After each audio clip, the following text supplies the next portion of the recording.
Judulnya elektibilitas Kaisang di Depok 45%. Canggih gak?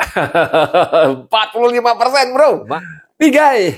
Titik 2. Survei abal-abal untuk rekayasa abal-abal. Baginya hasil survei itu tidak kredibel karena berbanding terbalik dengan fakta di lapangan.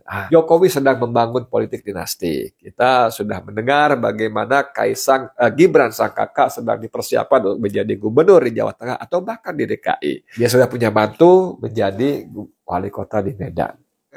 Bobi Nasution akan dipersiapkan menjadi gubernur Sumut. Lalu Kaisang wali kota Depok. Waduh. Kita akan bertanya, emangnya Indonesia punya nenek moyang lo, punya mbah lo, ngatur-ngatur gitu. Ya, negara ini memang negara yang sungguh-sungguh salah kelola ya. Dan mereka memang sengaja menciptakan bermacam aturan untuk mensalah kelolakan negara untuk kepentingan bisnis dan politik mereka.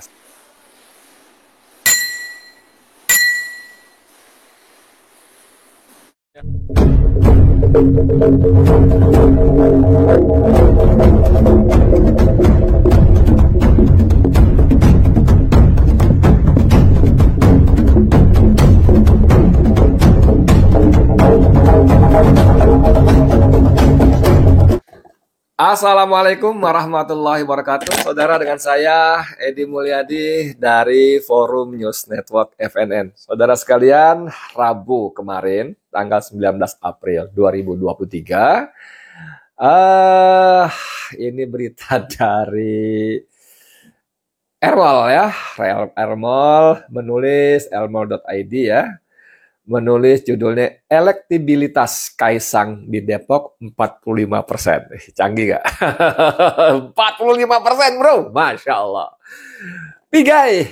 Titik 2. Pigai itu Natalis Pigai ya. Survei abal-abal untuk rekayasa abal-abal. Wah, Pigai ini, aduh, teman kita yang dari Papua ini emang dahsyat ya. Dia punya rekam jejak yang menurut saya bukan kaleng-kaleng ya. Paling nggak Pigai itu tercatat pernah menjadi komisioner hak asasi manusia Komnas HAM. Dahsyat ya. Komisioner nasional Komnas HAM ya. Dahsyat ini orang ini ya. Sebagai orang, sorry banget ya Bang Pigai ya. Sebagai minoritas karena dari agama non-Islam. Tapi dia dikenal sangat membela Islam. Dalam hal maksud saya, secara objektif. Bahkan dalam beberapa cuitannya yang mengatakan tidak ada radikalisme Islam. Yang radikal itu pemerintah. Dasar ya Pigai ya. Tidak ada terorisme dalam Islam. Yang teroris itu pemerintah. Woi, dasar. Anda bisa googling deh ya. Ini Pigai mengomentari ya, sebuah lembaga survei secara mengejutkan merilis data bahwa putra bungsu Presiden Joko Widodo, Kaisang Pangarep, mendapat tingkat kepercayaan tinggi dari warga kota Depok. Berapa nih? 45% mas bro. Lembaga survei tersebut mencatat bahwa bos sang pisang itu memiliki elektabilitas 45% untuk maju sebagai wali kota Depok. Dahsyat. 45% bos. Itu mau dia pasti menang. Kalau beneran ya. Kalau beneran. Kan pasti ada lawannya. Lawannya mungkin nggak sampai 55% dong. Ya kan? Kalau 2 pasang, nggak mungkin 55%. Kalau 3 pasang, udah unggul luar biasa. Bagi aktivis hak asasi manusia dari Papua, Natalius Pigai, hasil survei ini menggelitik pikirannya. Baginya hasil survei itu tidak kredibel karena berbanding terbalik dengan fakta di lapangan. Survei abal-abal untuk abal-abal, rekayasa abal-abal, kata Pigai kepada kantor berita Ermol Rabu. Survei abal-abal untuk abal-abal, rekayasa abal-abal.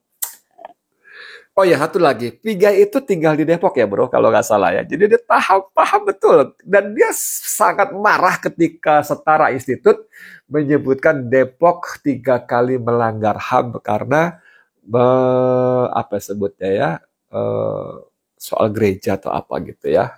Dan dia lah menyebarkan hoax kata dia. Terlepas dari itu, Pigai merasa aneh dengan kemunculan survei ini. Seolah katanya Kaisang sedang diproyeksi untuk memimpin wilayah pinggiran ibu kota tersebut. Loh, bukan seolah, bos. Memang iya sedang dipersiapkan menjadi wali kota Depok sebagai bagian dari rencana politik dinasti yang dikembangkan oleh Presiden Indonesia Joko Widodo. Memang dipersiapkan, bos. Wah, Pigai ini kura-kura dalam perahu ya. Pura-pura tidak tahu. Padahal Pigai yang bisa memupuk suara besar di Depok tidak serta-merta meminta sang anak untuk ikut berkompetisi di Depok. Anak saya lahir di Hermina Depok dan kuliah di Amerika dan Jepang saja. Saya akan larang ambil lahan orang di Depok. Padahal gampang 20% Nasrani kok dan saya pembela Islam. Jadi dia bilang, orang yang di Kalimantan lagi ya, orang yang bisa Pigai yang merasa bisa memupuk suara besar di Depok saja tidak serta-merta meminta sang anak dia sendiri, anak Pigai, untuk ikut berkompetisi di Depok. Kenapa? Dia bilang gitu. Anak saya lahir di Hermina Depok, RSAB ya, Rumah Sakit Anak dan Salin. Dan kuliah di Amerika dan Jepang. Saja saya akan larang ambil lahan orang di Depok. Padahal gampang, Nasrani 20% kok. Dan saya pembela Islam. Kan saya katakan tadi ya, Pigai itu orang Nasrani, tapi untuk Islam dia objektif dan bisa disebut membela Islam dibandingkan orang-orang Islam yang justru memusuhi Islam dengan cuitan-cuitannya, dengan narasi-narasinya. Anda tahu yang saya maksud apa ya?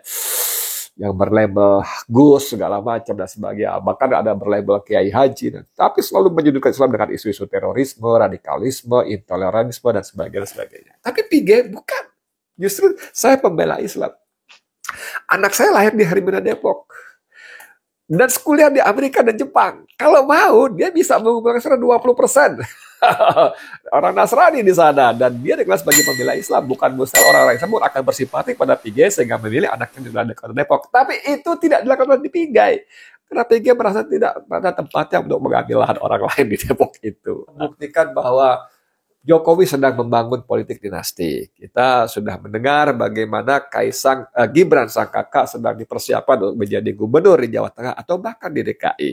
Gibran ini persiapan seperti menjadi menapaktilasi jejak Joko Widodo. Dimulai dari wali kota Solo, hampir 2 periode, lalu ke Jakarta, karena Gibran pun dipersiapkan masuk Jakarta. Lalu pada periode berikutnya tidak sampai selesai memimpin Jakarta, akan maju sebagai RI1.